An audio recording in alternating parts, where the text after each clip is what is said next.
The Summer Games Minute, brought to you by Mass Mutual.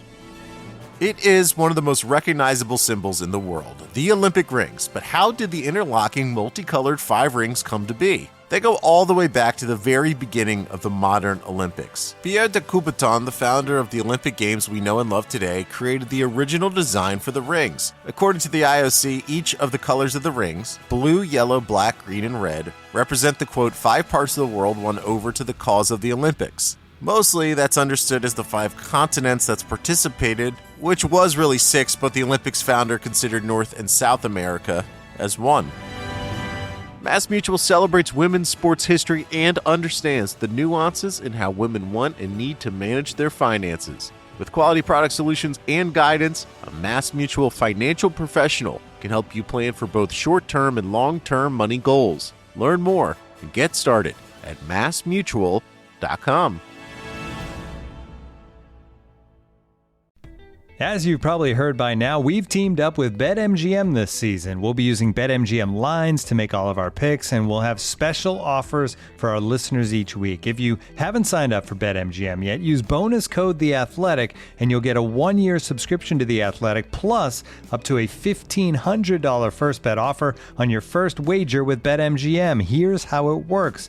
Download the BetMGM app and sign up using bonus code THEATHLETIC.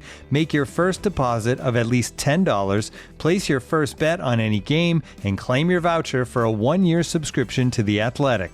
See BetMGM.com for terms. U.S. promotional offers not available in D.C., Mississippi, New York, Nevada, Ontario, or Puerto Rico. Gambling problem? Call 1-800-GAMBLER. Available in the U.S. Call 877-8-HOPE-NY or text HOPE-NY 467-369 in New York. Call 1-800-NEXT-STEP in Arizona. 1-800-327-5050 in Massachusetts. 1-800-BETS-OFF in Iowa. 1-800-270-7117 for confidential help in Michigan. 1-800-981-0023 in Puerto Rico. First bet offer for new customers only in partnership with Kansas Crossing Casino and Hotel.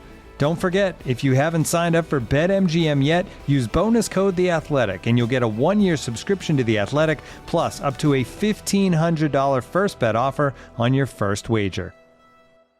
The Athletic.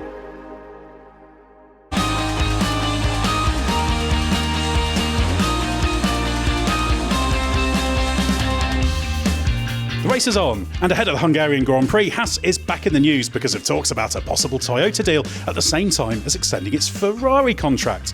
But what about the possible signing of Esteban Ocon? And could F1 be in for another classic at the Hungaroring this weekend? I'm Edd Straw, and joining me to tell all are Scott Mitchell-Malm and Val Khorounzhiy. Well, Scott, we'll come to you first. Back in Budapest. Yep, always a pleasure. We're staying where we have now. This is now our sort of traditional haunt for this race, right on the edge of Heroes Square. So quite the landmark as you go to and from the circuit every single day. We have been met with a sweltering heat. I think this is probably the 7th time I've done this race now, I think, 6th or 7th.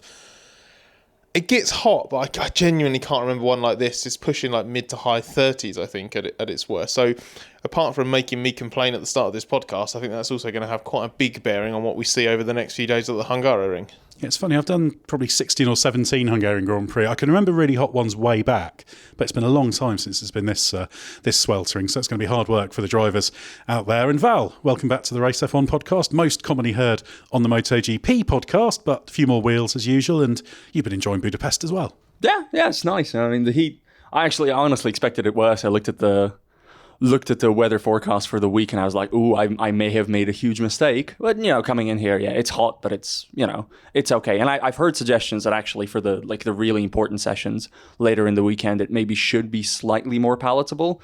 Though, whether that'll be much of a break for F1 cars and F1 tires, 1-2 degrees, not so sure, but we'll see. It's the kind of heat that comes along with threats of thunderstorms as well. And you look at the forecast and you've got a mix of like 36, 37 degree sunshine and then risk of heavy rain and storms in the middle of the afternoon as well. I don't really know what the latest is, and it's probably going to, when the weather is like this, it kind of does chop and change each day in terms of the forecast. But it could make for a really fascinating few days because this track is this area is no stranger to rain interruption, and we've had some brilliant weekends in Grand Prix down the years. I think this is also, we touched on this on I think it was a members podcast that we did. This track has sort of come alive in the hybrid era as well, like in terms of its sort of place as a spectacle. So I'm quite optimistic. I think all of this. The only thing I ask is that it's not too hot or not too rainy whenever I go out into the paddock. That would make for a very nice weekend. Yeah, I think that's what we're all hoping for. And yeah, a great place to come, the Hungarian. It's always been a circuit that's produced interesting weekends. I know it had a reputation way back for being dull, but if you go way back to 86, that great PK move on Senna, the Mansell overtake a few years later, there's always been some good storylines here. And yeah, to be fair, I think F1 circuit reputations in terms of entertainment, like I guess Monaco aside for the racers, I think don't actually have that much to do with reality or strike rates at this point. It's just it's year to year. Feels like you have about an equal chance of getting a race basically anywhere. Maybe a couple of exceptions on the higher and lower side of the scale, but no, it's just every chance we'll get a corker here. Every chance we'll get a complete snooze fest too. That's just how it is. And we can tell that the city is very excited about F1 because we're just off what's called Hero Square. If you look it up, it's a big square, as you might suspect, and it's got the heroes of the country in statue form, and it's kind of on the way out of the city you go towards the circuit. But a slightly incongruous, I have to say, big F1 logo on it, sort of a big, sort of freestanding one at the front of it. Very odd. Yeah, exactly the same word I was going to use. It really is just incongruous, this big historical monument of historical significance with people. I had a friend walk me through it and basically explain who the people were and all of those statues to the best of his, recollection from school here or whatever. And then just the F1 logo next to it. Incongruous, I think, is the best possible word. But there we go. F1 gets everywhere, doesn't it? And that's one of the things, actually, you could probably argue about this race. That's a fantastic city, always very vibrant at this time of year. It's always felt quite detached from the circuit. It's just out. It's quite close to the city, but it is outside. You drive along the motorway to get in. So maybe, if there's a big F1 sign in Hero Square, that's not really infesting the city exactly, but there may be other things. So who knows? But as always, there's been plenty of things going on off track. Haas has been in the news, and Scott, we've had this slightly interesting situation where there's talk about Haas and two different manufacturers and deals. So can you unravel Toyota and Ferrari with Haas? Yeah, so the official deal is that Haas and Ferrari have renewed their technical relationship now until the end of 2028 at the earliest, which means they continue to be a Ferrari engine customer. They've been a Ferrari engine customer for their entire existence in F1 because that arrangement is much more than just an engine supply. It's the technical partnership that goes along with it, the components that go along with it, everything that the rules allow you to buy from another team,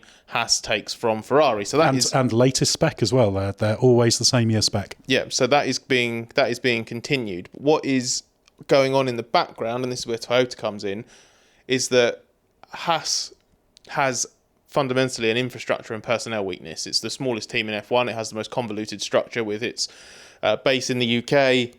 Its design office in Maranello, the fact that it contracts Dallara to do most of its parts construction, and obviously it also technically has its headquarters in Kannapolis in the US. So it's always been a bit of a disjointed team, and I think we've said many times on this podcast we feel like it is bouncing up against the ceiling that such a structure imposes.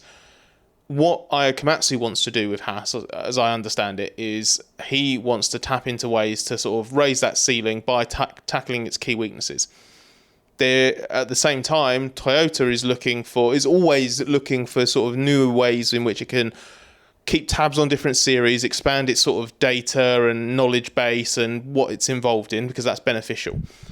So where these two kind of different points overlap is in Haas using the Toyota Gazoo Racing Europe facility in Cologne. That's the base of the failed Toyota Works F1 team. It is an immense technical engineering facility. It's the home of the WEC team. It's where the engine for the Yaris WRC car was conceived. It's where their customer motorsport base is. It's got 2 wind tunnels, it's got driver and loop simulator, loads and loads of other facilities. If Haas had that as its factory, you wouldn't be calling Haas the smallest team in F1. Let's put it that way. So Toyota, because they don't have McLaren anymore, McLaren's got its own wind tunnel in Woking now, but it has previously been using the Cologne one. Toyota's looking for basically an occupant of its wind tunnel to utilise that. It also wants to kind of dabble in sort of what it can and can't do in F1 longer term. Haas wants some greater assistance beyond the obvious partnership that it has in Ferrari.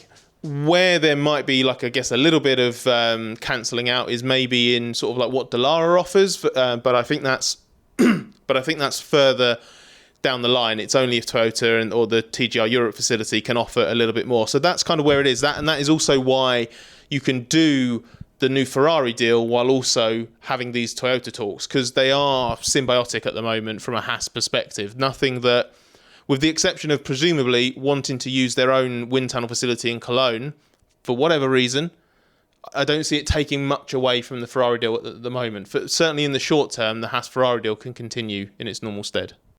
Yeah, it's a great facility, the Toyota Motorsport one in Cologne, and probably it would work for them because it's a facility that expanded a lot in the Toyota F1 years, and certainly last time I spoke to anyone there about it, there were still bits of that were sort of shut down and, you know, parts of the facility that weren't used, but great equipment, 2 very good wind tunnels they've got there, so it makes sense from that perspective. But it's a funny situation, isn't it, Val? Because it just intuitively, and an independent F1 team with Ferrari and Toyota, it all sounds quite odd, but even though it makes perfect sense, it's something a bit different to what we've seen before. Yeah, there's parts of it that I absolutely love about it from a purely rational point of view. There's also something like extremely modern, world cosmopolitan about an F1 team that's based in 50 places at once. You know, it's got, you know, the Banbury stuff, the Canapolis stuff, the Maranello stuff, and now this.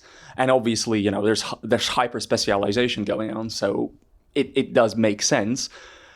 There's also sort of a part of me that's like, you know, if you want the Toyota name to actually bring anything to it, it is going to be a bit dumb to have a Ferrari Toyota team in F1 that's also neither. Like Haas, Ferrari, Toyota.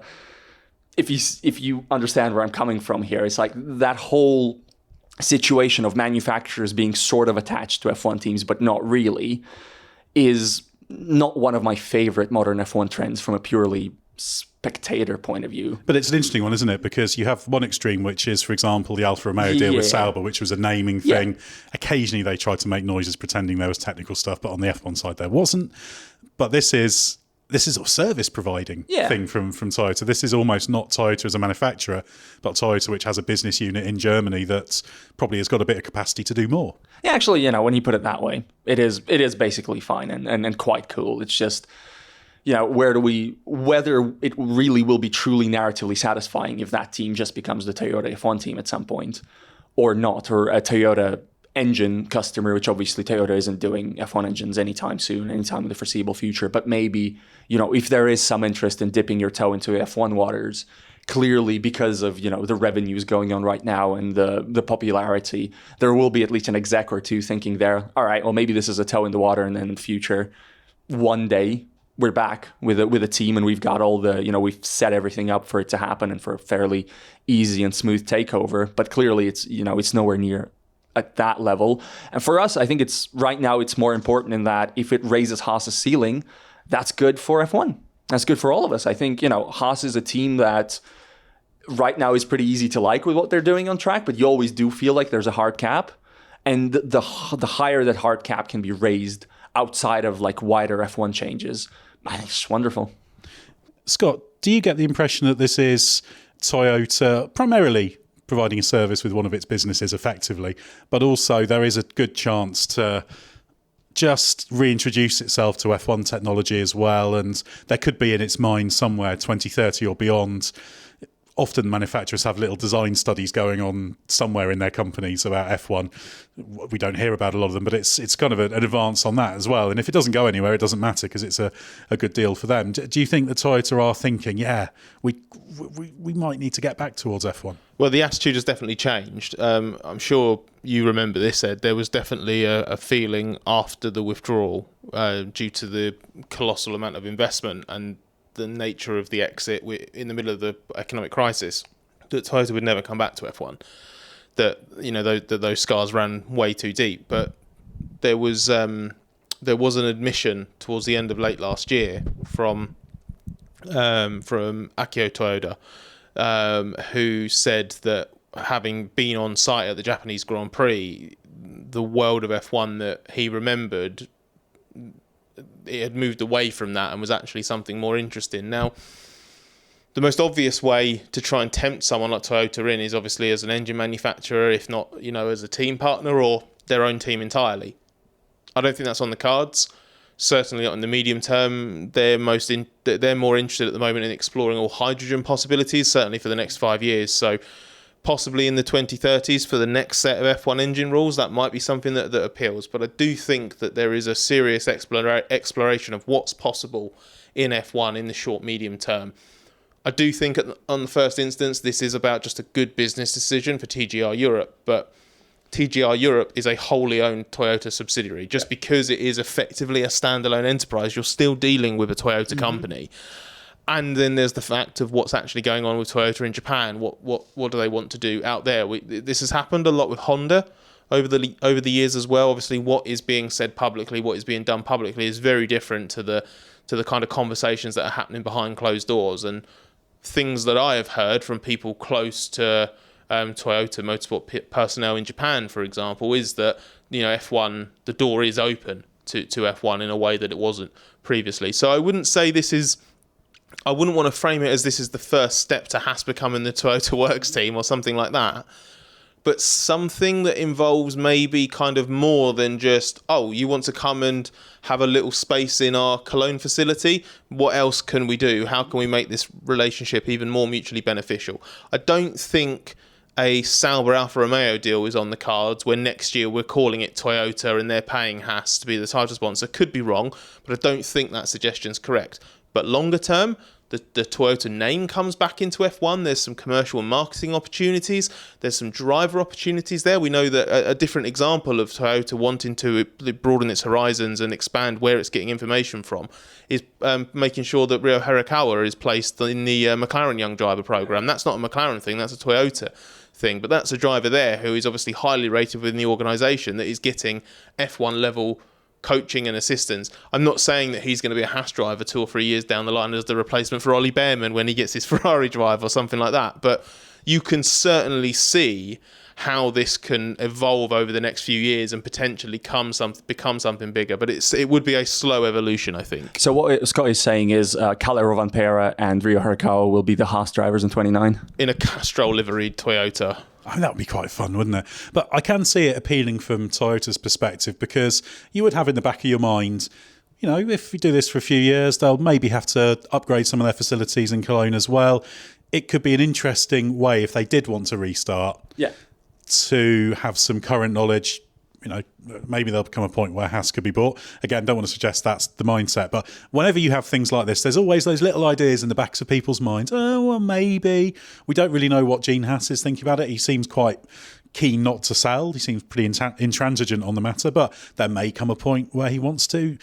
Who knows? So yeah, it's not Toyota coming back to Formula One, but it's Toyota getting a bit more involvement in F1, which is no bad thing. And all the while, they've still got that backbone of the Ferrari technical partnership. We love talking stats here at The Athletic. Here's one that's super simple to remember. Discover automatically doubles the cash back you've earned on your credit card at the end of your first year with Cash Back Match. That means with Discover, you could turn $150 cash back to $300. That's right. You could put it towards some memorabilia you've had your eye on, or treat yourself to a premium sports network. You earn and Discover doubles. See terms at discover.com/creditcard. We'll get back to the pod in a moment, but first of all, let me tell you about Grammarly. Email, Google Docs, Slack, you write across multiple platforms and places during your workday, so delivering consistent, high-quality communication everywhere is key. Grammarly is an AI writing partner that helps you get work done faster with high-quality writing for better projects, proposals, presentations, and more. Best of all, Grammarly works where you work, so you can get more done no matter what tools you use. As a journalist and podcast host, I'm constantly writing and rewriting copy and drawing up scripts. It's part of the job, and Grammarly helps make it faster. It's got some really cool features like tone suggestions to help you strike the right balance between direct and friendly in work emails. Plus, Grammarly has a ton of other great features like advanced spelling, grammar, punctuation, and conciseness suggestions to ensure your writing is professional, mistake-free, and clear. Get AI writing support that works where you work. Sign up and download for free at grammarly.com/podcast. That's grammarly.com/podcast. Easier said, done.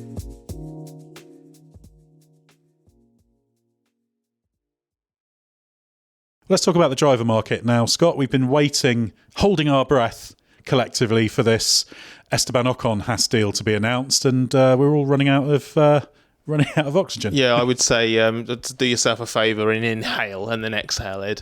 I think I think it's coming. I mean, we can't rule out late twists, because when you have other seats that are available, when you still have that potential carrot of an Audi Works team in the future, it's a big task to take yourself off the table completely and commit to a team like Haas. No disrespect to Haas at all, but maybe that says more about sort of how these other teams view Ocon than it does, Ocon's faith in Haas necessarily, or doubt over those projects. But you just can't rule it out, especially when you do have this potential curveball or two curveballs of Sergio Perez maybe getting dropped by Red Bull and therefore entering the driver market. Liam Lawson being taken out of the driver market to replace him, so then one of Audi's backups disappears, so maybe they need to move faster. Then whatever happens with Mercedes, is Kimi Antonelli put at Williams instead and Carlos Sainz goes into Mercedes, which then means the bottleneck in the midfield disappears, but also at the same time, one of the other seats has been taken anyway. Like it is prime for just people still not knowing where they stand. The best guess I can make right now, and I would like to remind everybody that it was 2 years ago in Hungary where I made my gloriously incorrect Alonso future assertion. So I'm primed for this to go terribly wrong. The best I can say now is that it looks like Ocon is heading to Haas alongside Ollie Behrman, and that I think Ayao Komatsu, from everything he said publicly, sounds quite confident. And obviously from what we know from speaking to people behind the scenes, I think they are very confident of that happening. Where that leaves the others is it depends on what happens at the top. But broadly speaking, you have a scenario where I think now Sainz it's probably Mercedes or Alpine for Sainz, which then probably leaves Bottas looking at Williams or Alpine if Antonelli is at Williams.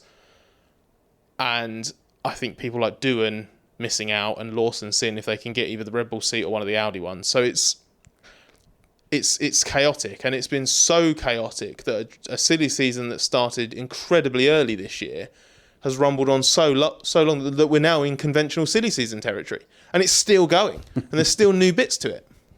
And you often get this situation with drivers where you can have a deal agreed and you can have something signed, but the rest of it isn't done. And Ocon seems to be in that kind of space at the moment. But if you were Haas, Val, you'd be very keen to get this completely over the line and denounced as soon as possible, because really good signing for them. Yeah, but clearly, the Sergio Perez situation is showing that when things are agreed and announced, suddenly turns out they're not so agreed and announced in one way or another sometimes. I'm not saying this would be the deal here, but we're increasingly in a world where even a contract announcement isn't necessarily, we're still not far removed from the Oscar Piastri thing of, just announce a driver who actually, doesn't plan to do it. Well, they forgot to sign him to a contract. Yeah, that was shilly-shally. I don't think they forgot to. I think they just actively chose not to. Yeah, write it on a napkin in retrospect or something. But, all that said, the understanding, I think, is that, Ocon is Ayao Komatsu's first choice by the sounds of it, which is also, I think, will be very, very important. Ocon will have been second or third in line to a bunch of those other seats. And here comes a team that's like, we just want you. You're just our guy. I think I'm slightly axiomatic when it comes to that, maybe a bit rigid, but for me, that's almost always the most important thing in a silly season, is who can show a driver most convincingly that you are our guy, you are our first choice. And I think Haas will have shown Ocon that at this point. I think, publicly what Ayao Komatsu has been talking. I remember in Austria, Komatsu was asked about the Monaco collision that Ocon had with Pierre Gasly, and basically managed to stonewall the question completely without even sort of hinting at any sort of concern. And at that point, it's like, this is a person who's actively on the public trail trying to say, hey, Esteban, we've got your back, come in. And, I think they will get it done. I think it's good for basically all the parties involved. I think for Haas, a lineup of Esteban Ocon and Ollie Behrman, not to say that their current lineup isn't any good, but there's something like newish and really attractive to it. It just feels, Also because Haas hasn't gone through many drivers in its F1 era. What has it been? Esteban Gutierrez, Romain Grosjean, Kevin Magnussen, Nico Hulkenberg, and the two rookies, and Pietro Fittipaldi for a little bit. Yeah, don't leave out Pietro Fittipaldi. Yeah, my apologies. I didn't. I did mention him. But yeah, I think it's sort of like a new Haas, post Gunther Steiner Haas in a way, sort of lineup with a rookie driver, with somebody of Esteban Ocon's caliber who you wouldn't have expected in there for one reason or another a few years ago. I like it. It's fun. It's a kind of combination that it's a little bit marriage of convenience, but there's some real compatibility there in terms of, we've said this before, haven't we, that Ocon is basically a better version of Magnussen, sort of like all round. He'll have difficulties, but he'll have great days as well. I don't know, this little pop quiz for you, but do you know what the connection is between Ocon and Haas, or Haas's new team principal? Well, I presume Enstone. they crossed paths when he was on Gravity as a young driver. They didn't just cross paths. Komatsu engineered Ocon in his first ever F1 test at Valencia in the Lotus. So they go back a long way. And so Komatsu has seen a lot of him as a driver. Okay, admittedly very early on, but would have, was convinced, because Ocon was very good. Yeah. And very impressive, I think, when he was doing his young driver work there, as you say, on the Gravity program, being a Lotus F1 junior. He had test outings as a result of that. And it was the kind of thing where I think Komatsu, I suspect, feels a certain level of confidence in, I can handle the bad stuff. We can handle the bad stuff. I mean, there is no more enigmatic a driver to have to deal with than Romain Grosjean. Yeah. Komatsu knows him better than anybody, being his race engineer through his Lotus podiums, and then also his worked with him so closely at Haas as well. Knows him intimately. So Komatsu will almost certainly be looking at it from a perspective of, we'll deal with those moments. That's absolutely fine. But what are we getting out of this? We're getting a race winner. We're getting a driver who's had other podium finishes, who's had other really good drives in Formula One. He's very experienced. He's got intimate knowledge of other organisations, including Mercedes and the Renault Works team as well. He's bringing an awful lot, Ocon. It's a really, really good signing for a team of that level. I think ultimately, the race winner thing is one thing, but Ocon's F1 record, I would say there's only been one F1 teammate to whom he's actively compared badly, and the rest of it has gone, pretty good from one level to another. He got destroyed by Daniel Ricciardo, right? So that's the one sort of really big blemish on his F1 record. Otherwise, all of the, he's always driven to the level of his F1 teammates, thereabout, for better and for worse. I think that has also been a major source of his sort of, I'm going to use those words, locker room cancer reputation, which I don't think is entirely deserved, but I think part of it is because of how much he's driven to the level of his teammates. It always feels like they're on the same row on the starting grid, and that, when you have that, why are there no tensions between Max Verstappen and Sergio Perez right now? They're never in the same part of the race. So that's a huge part of, if you have tensions with your teammate, that usually means you're performing at the same level as your teammate. I guess the one thing we should stress is, obviously, it isn't a done deal. It is possible that this doesn't come off, just because of the possibility for those twists. And if it doesn't, Haas goes from having what I think is an all-round upgrade on its driver lineup. It's not necessarily one that replicates the consistent peaks of Hulkenberg from this year, for example, because I think Hulkenberg's been fantastic in 2024. But if you end up with Behrman alongside, and you have to retain Kevin Magnussen because Ocon goes somewhere else as things sort of shake up slightly differently, or maybe, this is Komatsu's first time dealing with the driver market. Has he put too much stock in what he's being told directly, and actually there's other stuff going on that he's not fully aware of, and he misses the driver, whatever? Well, that's always, in the driver market, one of the top things that driver managers do is it's information. It's finding out what's going on, because you can't just believe what's being said by the few people you're in talks with. Exactly. So there is a non-zero chance it ends up being Behrman and Magnussen, and I don't think that's certainly not terrible for Haas by any means. But if you compare that to a Behrman-Ocon lineup, and especially to a Behrman-Hulkenberg lineup, I do think your number of weekends in which you're getting both cars nailing it drops by another reasonable percentage. Yeah, very much so. And I think Ocon, provided they get it over the line, will do a good job for them. He can be a little bit combative. He fights his own corner. Yeah. And that that can cause some problems, but it also brings a lot of benefits. A lot of the positive qualities can have negative sides as well, and Ocon's only got to F1 and had the career he has through that determination, because he never had the financial, the guaranteed financial support. He had it from Gravity, and then Mercedes came in, but that's purely based on his performances. Usually even good rookies get really stomped on by teammates, established teammates of Ocon level, right? I think I would say the problems would come if Ollie Behrman is unexpectedly close or just consistently up there with Ocon. And that's not to say that, again, I don't really subscribe to the theory that Ocon's a huge problem to be managed, right? I know there have been a lot of flashpoints in his F1 career, and, to differing degrees of culpability on his side.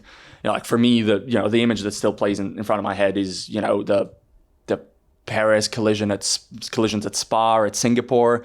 Those weren't Ocon's fault at all, but Baku was, for instance, but you go through the individual episodes rather than trying to fit them all under the same narrative, if that makes sense, which I think F1 doesn't always do necessarily. Just for me, the problem will be, obviously, if Behrman is so close that Ocon's F1 career starts getting threatened, then I think he does become a driver who might be a bit difficult to control because of, he's a fighter. Yeah, he'll fight his corner. Yeah. It feels like almost survival instinct in a way, right? I've already ended up out of F1, so I need to do basically everything to just make sure that I'm beating my teammate and hanging on. Because what I want to do is hang on, because nobody will give me ways to hang on. Nobody has a bag of money with my name on it who'll put me in some seat. And, we'll see if Haas gets there. Ultimately, I think also having drivers who maybe will be at slightly different parts of the grid is kind of good in a way, but it's also bad for the ultimate result. I don't know. It's a complicated part of being a team boss, I guess. Yeah, exactly. Well, we'll see what is going on in the driver markets. There's going to be a lot of paddock chatter this weekend, so that's going to be something we're going to be having plenty of conversations about. It could all completely have changed by the time we do our review podcast on Sunday night, but we'll keep you updated. Well, let's have a bit of a look ahead to the Hungarian Grand Prix weekend. It's been a very difficult run of races to predict. Val, are you hopeful that it's at least going to continue what we've seen over the past 6-7 races, where it's been quite close at the front and quite exciting? Yeah. Ultimately, I don't really want to know. I don't want to know coming into the weekend who's good or not. I want to see, the first laps in FP1 and go, I didn't expect that. This team looks, better than usual. So I think, the vibes are good about what we expect from Mercedes this weekend, I guess. We've talked a bit off recording about, Hungary's reputation as sort of, the Monaco with walls, and how that no longer holds in the modern era of F1. Monaco without walls. Monaco without walls, sorry. Monaco famously has walls. I mean, Hungary also has some walls somewhere, surely. There are a few around, yeah. The pit building has walls, so, literally speaking, it is. This is a colossal bit of Val backpedaling really fast and be like, I'm not wrong. I'm definitely not wrong. I meant to say it. I mean, no, I did not mean to say it. I'm wrong. But yeah, my brain did short circuit there for a bit. But yeah, I think that the fact that it's not Monaco means that maybe there will be some expectations of a Ferrari revival that doesn't come, for instance. I've got no expectations of a Ferrari revival this weekend. But maybe in some corners, not necessarily. Well, I think I was being slightly glib there. The Ferrari problem will still be there, but it's not, because it's not a high-speed circuit. Yeah. Depending on what version of the package they bring, we presume they'll bring that Spain package again, which has been working well in slower speed range. There'll be a few points where you can still get bouncing. Perhaps Ferrari will be a little bit better this weekend, but I'm not expecting a Ferrari win. Who knows? It'd be great to be surprised by it if they've made some progress. Yeah, ultimately at this point, a little bit better will be quite better for the soul. I think. Yeah. The lowering of the expectations is, I guess, well and truly complete by this point, even though it's only been a few races. That's how F1 moves. Exactly, and it's obviously, Scott, the next chapter in this Red Bull versus McLaren battle, or Verstappen versus McLaren battle, with occasional star supporting turns from Mercedes. So that's the really interesting one, isn't it? It's not impossible Mercedes could make it 3 in a row, which would have seemed like an absolutely absurd suggestion a few months ago. Yeah, it's amazing to me what they've been able to achieve in season, Mercedes. It's a little bit like McLaren last year, in that you clearly have a base, the underlying stuff that makes that car what it is. Like there's nothing like inherently wrong with it that means it doesn't matter what you do on the top, it doesn't matter what you do with your big aero surfaces, whether that's top or underneath with the floor, if you don't have a way to run that car the way it needs to be run in these ground effect rule cycle, it's kind of there's a ceiling on what you can do. But the fact that McLaren did what they did last year and then have continued that trend this year, the fact that Mercedes have gone from those first few races where they looked like they'd actually bungled the rules worse than in the last couple of years, in relative terms, obviously, to their opposition. But the fact that they've actually been able to tidy that up, I think there is a lot of evidence to support Christian Horner's, I think it was Horner that said this claim recently, which is that they are now starting to hit up against sort of the peak of these rules, and the others are all kind of catching up, going a bit better with their development rate because they've obviously got more gains to find. What that means for here is going to be fascinating because even last year, when this wasn't thought to be a circuit that would suit McLaren, for example, they came here and did quite well. I see no reason why McLaren and Mercedes won't be fighting for podiums this weekend, and then if you're fighting for podiums, I think you're in with a chance now. Verstappen's not up the road by 30 seconds at every single race. It's weird, that car and that situation, because there are moments where it still looks untouchable, and I think when it's in the right window, it does have a tenth or two on the other cars. Its peak is higher than everyone else's. Yes, definitely. but it's just getting it into that, which is so difficult. When you've got the other challenges associated with this weekend, with the with how hot it's going to be, how to absolutely nail it. If there's some changing conditions again, look at how we saw that impact the race at Silverstone. It's maybe a bit of a stretch to say it's impossible to choose a pole position sitter or a race winner this weekend, but I actually think it's really difficult. I think we're back to the best race-by-race narratives that we've had for quite a few years now, in terms of actually there's multiple cars that can win, which is an amazing position to be in for a season that started the way that it did. And qualifying could easily come down to who's working the tyres best as well, things like that. I mean, it probably will, in fact. So, these are really fine margins will swing it one way or the other. It does almost feel like we're like dreaming a bit, and every time you see, this is no disrespect to Red Bull, which of course, there's no problem at all about Red Bull winning, but it's just we always want to come into the weekends with multiple contenders. So every time you see like an Austria Q3, or every time you, look at the Silverstone qualifying and start thinking, what would Max have done without the damage, and that sort of stuff. And you're like, is the mirage falling apart now? Are we about to go back to the normal? Because there's been so much of it, and so it's hard to say. I guess it's, as Scott says, it's that Red Bull range, that weirdness where that car looks like it has peaks that are completely unattainable for the rest of the grid, but so fallible now in relative terms. I mean, everybody else would like to have that kind of fallibility where that's your floor, but still it's there's a considerable range there. And it's very much been Max Verstappen holding back the tide, I think, because okay, he's made a few mistakes recently. That Silverstone one is one of them. The qualifying error at Monaco, he could have qualified certainly in the not on pole, but he could have been in the top 3 in qualifying there. So those little things where it just shows how hard Verstappen's having to push in a quite tricky car. I mean, this will be a massive Sergio Perez weekend, won't it? Not just because of the context. Well, no. In terms of, I don't know if in terms of performance or not. Perez maybe to win. You heard it here first. What I mean is, it feels like, he just needs a weekend that's normal, and Red Bull needs a weekend that's normal for him. Logical progression of conditions from FP1 to FP2 to FP3 to Q3 to see where he ends up relative to Verstappen, to understand whether his recent dip is a sort of a Perez-style dip that they've been putting up with, which for me has always been about variability of conditions. Always, for me, has been about Sergio Perez, more than anything, being unable to string together the kind of weekend that he needs to be at the level that Red Bull he needs him to be. For me, I mean, maybe I'm wrong, but the feeling has always been that he starts FP1 8 tenths behind, and if he gets a normal weekend, he's within 2 tenths at the end.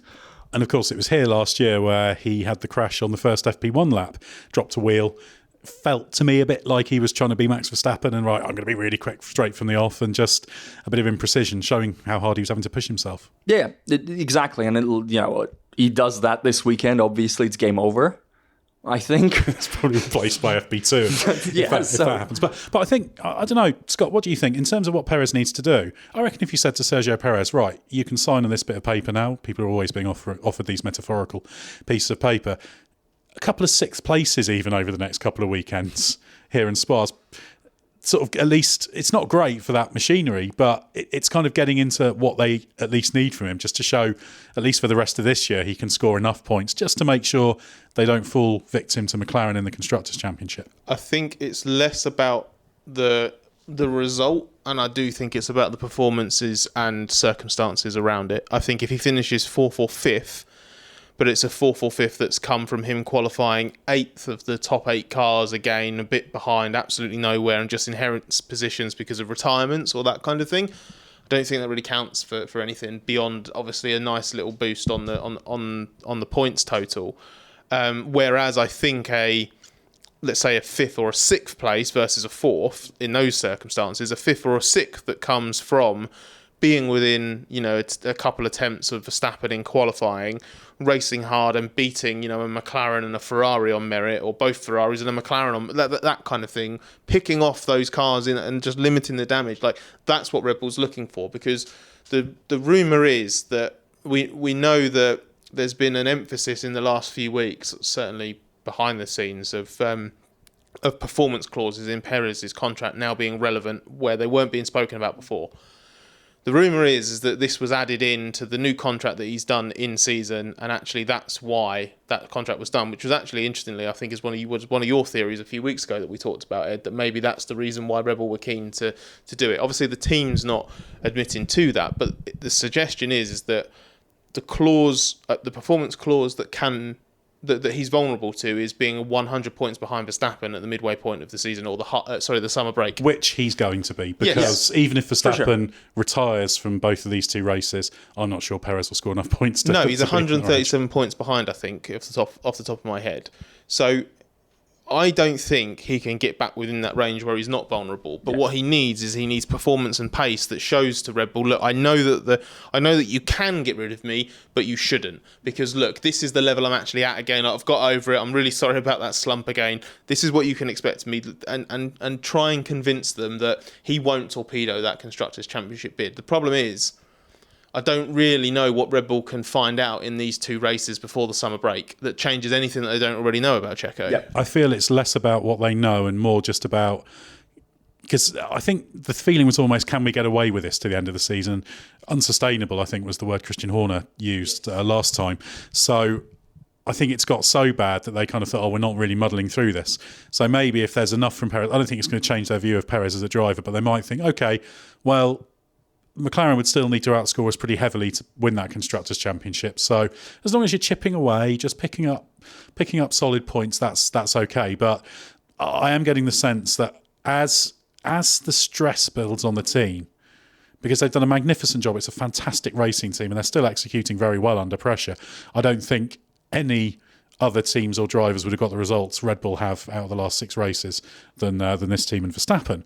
But that does take it out of you. And then when you've got somebody underperforming as badly as Perez is, that creates a bit more friction. And then if Perez isn't seen to be taking the challenge in the right way and maybe blaming other external factors, that creates more friction. And you get too much friction, then there's only so much lubrication you can put on it to keep it working. How was that metaphor? Terrible, especially as you scrambled to work out how to finish it. I committed to it and I thought, this hasn't gone well, has it? I wonder if I can... I was wondering if you were going to go down there's only so much friction that you can handle before it bursts into flames. I could have gone with that, yeah. That probably would have been more spectacular. Do you want to try again? Should we? And go. No.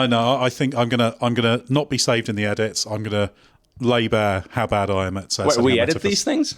Well, we have to. That's why this is the first time anyone's heard from you in this podcast. Exactly. I'm actually on every episode. I just get edited out every time. You've only turned up on 7. The 100 points theory, and not just theory, but clearly, some people, it is being reported, but it's so tidy. The only part of it that still doesn't work in my brain is, why would you sign that?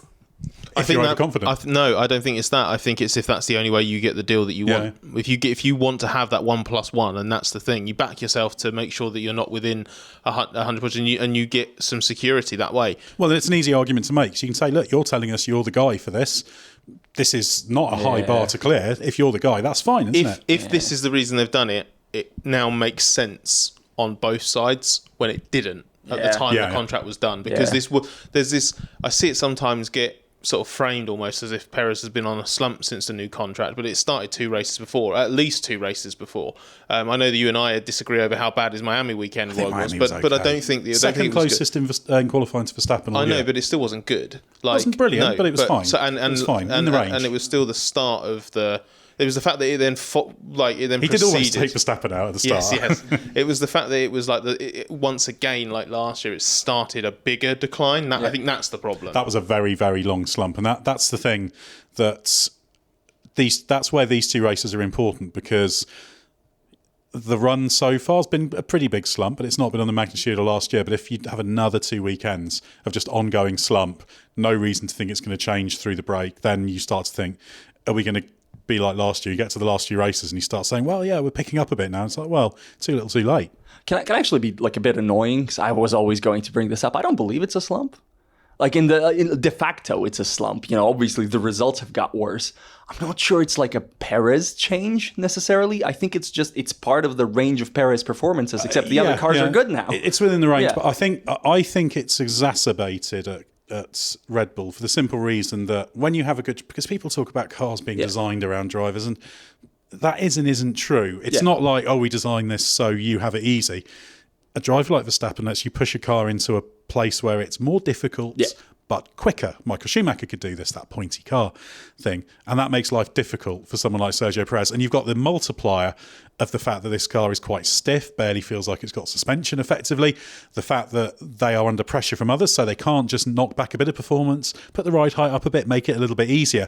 So you've got all these compounding things, which, to come back to what you were saying, Val, perhaps sort of puts Perez in the lower part, in the bottom part of his range, and that's what's changed. It's Red Bull that's changed, not Perez. The thing I would actually counter is that I think this is worse than last year, because the thing about last year is that partly because of the car advantage and partly because Perez was at least still performing to a good level of that, in that good range on Sundays, he was qualifying badly and getting constantly knocked out in Q2, but he was constantly getting back into the top 6 or 7. He was still consistently scoring points. He even had 1 or 2 podiums during that run.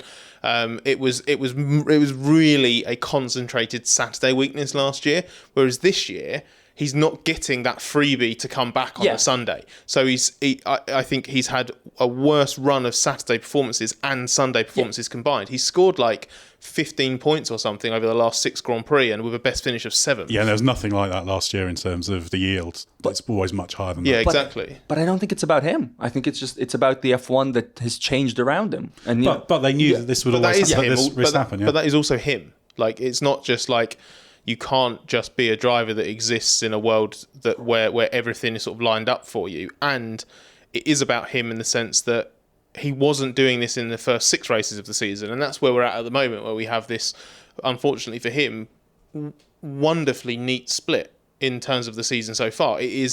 So far it has been a season of 2 halves. The first 6 races versus the second. The first 6 races, you're keeping that driver in the team, no question.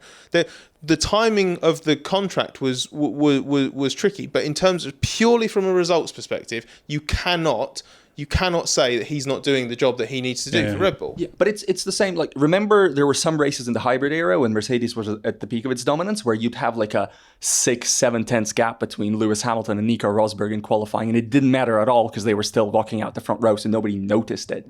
In the modern F1, in any team now, 6 or 7 tenths between your 2 teammates is like, it's marching orders territory. But I still think it's in Perez's wheelhouse to have ones where he just goes, like, he's a couple of attempts off Verstappen, and he's unfortunate in that does yield a 6th or 7th place. But then there are others where he is 6, 7 tenths off, and that's why he's getting knocked out in Q2. The bottom line is there's got a lot of sympathy for Perez, and I understand it's a tough situation for him, but you're in one of the top teams in Formula One. Now, he's got a car that can get much better results, so you've got to get in the car and you've got to deliver it. That's the brutal reality of it. He's not done that over the past 6 races, and people will come up with all sorts of reasons why it's all these external factors, but it comes down to what can the driver do. Sergio Perez is not going to be Max Verstappen, but Red Bull's not actually asking him to be Max Verstappen. Perhaps their circumstances are meaning they need a second driver who can be a little bit closer to that. But yeah, I still think it's in Perez's hands insofar as you are sat in that car. It's the same thing with Logan Sargent. okay, yeah, he's dead in the water as far as a Williams drive next season goes. But if he starts driving like Max Verstappen the second half of the year, that changes things. So you've always got the weaponry when you're there. You're on the board, and that's what Perez has to make the most of. I'm going to bring MotoGP into this because I should once in an episode. But again, Fabio Di Gianantonio, the Ducati rider, last year was the worst Ducati rider of the 8 to start the season. He was done. There was no talk at all about him keeping a MotoGP ride. There was like, he's going to Moto2, he's going to World Superbikes. No team is interested. No, what he did, he went out and won a race. He saved his career. Results-based business, ultimately. It's brutal, but this is the top level of sport, and it is going to be pretty brutal. So let's see what Sergio Perez comes up with this weekend. I'm sure the Red Bull driver situation is going to be a big talking point. We'll be following it all, as always. So stay with us for everything you need to know from the Hungarian Grand Prix.